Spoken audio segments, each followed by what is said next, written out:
لکھا ہے فرمایا ایسا لگ رہا تھا جیسے موسلادھار بارش کا پانی بہا کرتا ہے، اس تیزی کے ساتھ کثرت کے ساتھ ساتھ شراب بہ رہی ہے۔ یہ بھی صحابی ہیں، انہوں نے اللہ کے حکم کے مقابلے پر اپنے عارضی نفع کے اوپر نظر نہیں رکھی۔ صحابی جانتے تھے کہ نبی کے اوپر جو حکم آئے گا وہ قطعی آئے گا، اس کے خلاف عمل کرنے کی گنجائش نہیں ہوگی۔ رب نے جب حرام کر دیا ہے اب میرے لیے اس کی گنجائش نہیں ہے کہ میں اسے استعمال کروں۔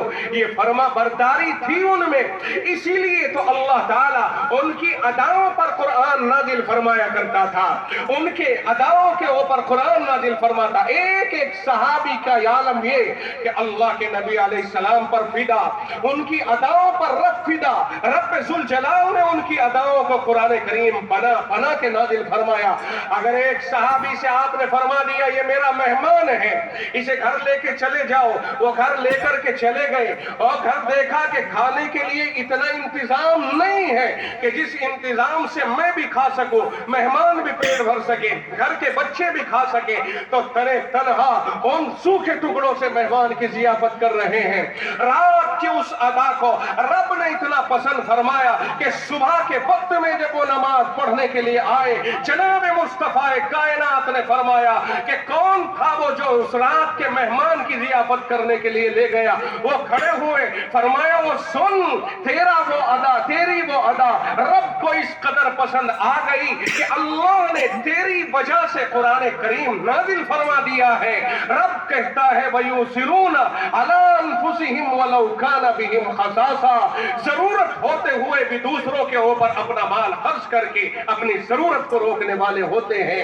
یہ ہے کہ صحابہ، ایک ایک صحابی اللہ کے رسول کی بات کو مان کر اور اللہ کی بات کو مان کر اتنے اونچے درجے پہ فائز ہو گیا کہ وہ اگر چلتے ہیں ان کی چال کو قرآن کا حصہ بنا دیا جاتا ہے، وہ کچھ کرتے ہیں، کچھ عمل کرتے ہیں، ان کے اعمال کو قرآن کریم کا حصہ بنا دیا جاتا ہے۔ فاروق اعظم رضی اللہ تعالیٰ عنہ ہیں، کعبۃ اللہ کا طواف کر رہے ہیں، رسول رحمت صلی اللہ علیہ وسلم نے فرمایا آ عمر تجھے خاص چیز دکھاتا ہوں۔ ایک پتھر دکھایا جس پر نشان ہے ابراہیم علیہ السلام کے پیروں کے، جسے مقام ابراہیم کہا جاتا ہے۔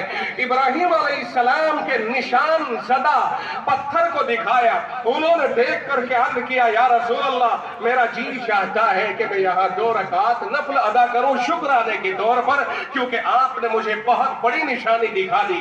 اللہ کے رسول پر چونکہ ابھی قرآن نازل نہیں ہوا تھا، اللہ کے رسول کو حکم نہیں ملا تھا کہ یہاں کچھ عبادت کر لی جائے، کوئی رکعت نماز پڑھ لی جائے، آپ خاموش ہو گئے۔ عمر عرض کر رہے ہیں اللہ کے رسول اجازت دے دیجئے مجھے 2 رکعت پڑھ لوں۔ رسول اللہ گردن جھکا کے خاموش تشریف فرما ہے۔ جبریل دوڑتے ہوئے آتے ہیں، اللہ کا پیغام لے کر کے آتے ہیں اور کہتے ہیں کہ جو عمر کی خواہش ہے رب اسے پوری کر رہا ہے۔ وَاتَّخِذُوا مِن مَّقَامِ إِبْرَاهِيمَ مُصَلًّى، او ابراہیم کی مقام ابراہیم کو نماز پڑھنے کی جگہ بنا لو۔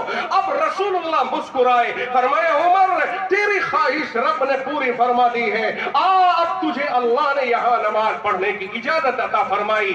یہ ہے وہ صحابہ جن کی اداؤں پر قرآن کریم نازل ہو رہا ہے، جن کی اداؤں کو اللہ اتنا پسند فرما رہا، مگر کب؟